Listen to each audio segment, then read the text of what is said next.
qofka dhalinyarada ama qofka aadanaha waxa la yiraahdaa waxyaabaha ugu muhiimsan ee uu maalgelin ku sameyn karo waa maalgelinta naftiisa uu ka sameeyo.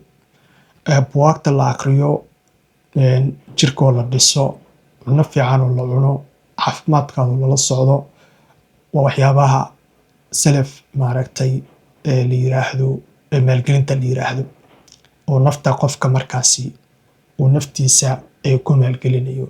Markastoo qofka uu naftiisa bartana qaabka loo maalgeliyo waa markastoo uu naftiisa jeclaado, oo markastoo aqoontiisa, way aragnimadiisa, khibradihiisa, xiriiradiisa wax badan iska bedelaan.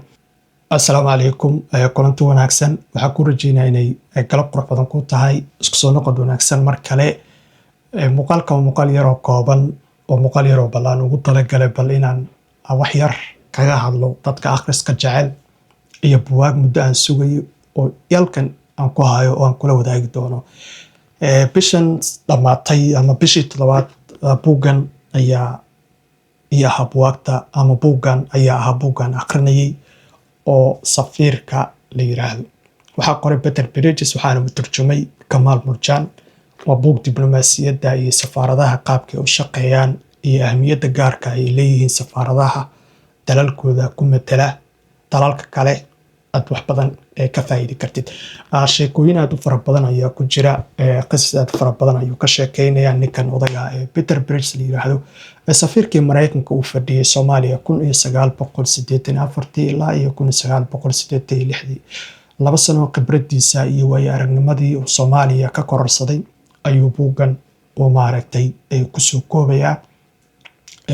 Nidaamkii jiray dowladdii hore ee kacaanka ee uu hogaamiyay Maxamed Siyaad Barre, systemka iyo nidaamka iyo qaabkii uu shaqeynaysay iyo waqtiyadii ugu dambeeyay dowladda siday ahayd ayuu ku soo koobaya, ku soo khulaaseynaya iyo waayo aragnimadiisii safiirnimo iyo waxyaabaha aad u fara badan oo qofka raba inuu danjirinimada safaaradaha qaabkii u shaqeeyaan iyo diblomaasiyaddan kula talinayo inuu akhriyo.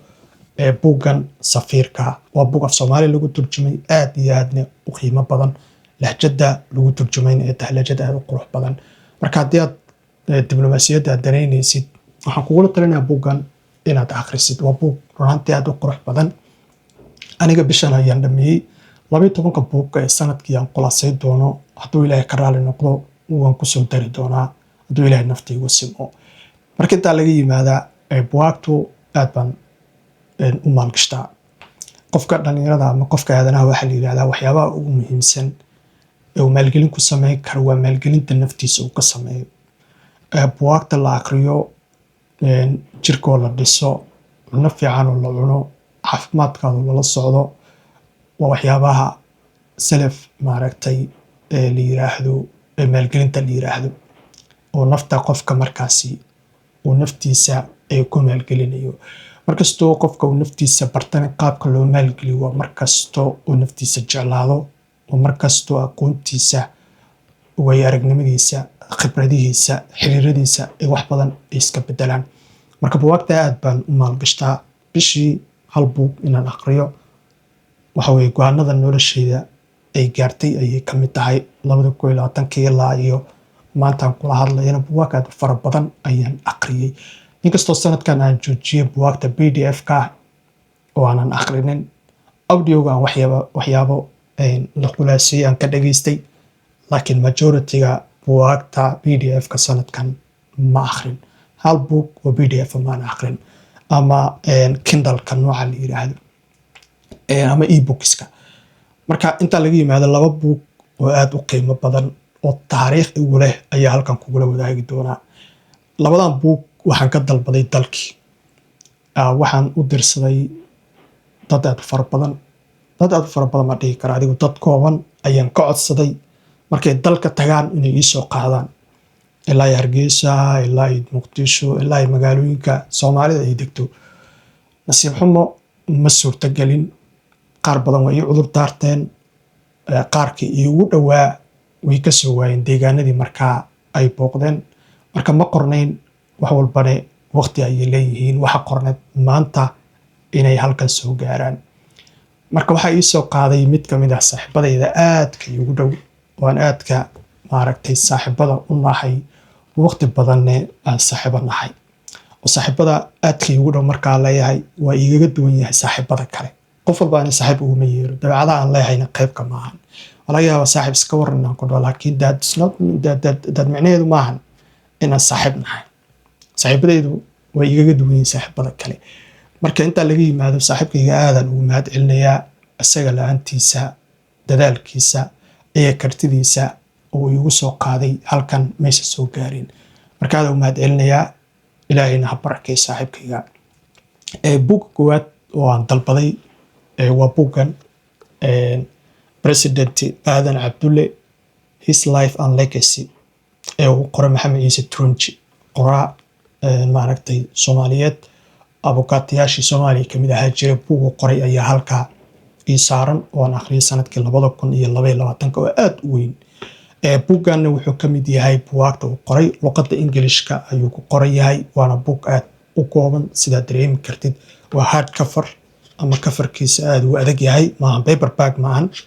marka coverkiisa aad u adag yahay. marka buuggan waa buugaagta aan aad u doonayay inaan akhriyo oo aan maalin uun ka faa'iidaysto qisada ninkan madaxweynihii ugu horreeyay ee soo mara Soomaaliya, Aadan Cabdulle Cismaan Aadan Cadde, Allah u naxariistay, ee loogu magac daray eelaboorka ugu weyn ee magaalada Muqdisho. buuggan waa akhri doonaa, bishan ma akhri doono, laakiin bisha xigta ayaan akhri doonaa hadduu ilaahay nafta igu simo. wuxuuna ka mid noqday buugaagta soo galay gacantayda oo librarygayga geli doona markaan akhriyo. buugga labaad ee aan dalbaday oo ka midka ah buugaagta aan aadka u daneynayay inaan akhriyo waa buug aan December 2025 barteeda TikTok aan soo dhigay oo aan ka codsaday dadka ama dhalinyarada igu xiran halka aan ka heli karo.